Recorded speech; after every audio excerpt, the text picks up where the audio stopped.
Қайырлы күн, құрметті оқырмандар. Бүгін сіздермен ерекше бисквиттің рецептімен бөліскім келіп отыр. Ол үшін алдымен 3 жұмыртқамызға қантымызды салып, массамыздың көлемі ұлғайғанша араластыратын боламыз. Одан кейін қоюлатылған сүтімізді қосып, онда жақсылап араластырып алатын боламыз. Одан кейін ұнымыз бен қопсықышымызды қосып, електен өткізіп, жақсылап араластырып алатын боламыз.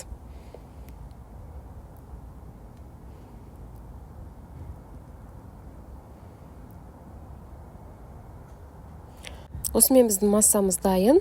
Мен соңында мақ қостым. Маған қатты ұнайды. Сіздерге ұнаса қоссаңыздар да болады, қоспасаңыздар да болады. Өз қалауларыңыз бойынша жазсаңыздар болады. Одан кейін формамызға осындай перманент қағазын төсеп, массамызды орналастырамыз. 180 градуста 35-40 минутқа қалдырыңыз.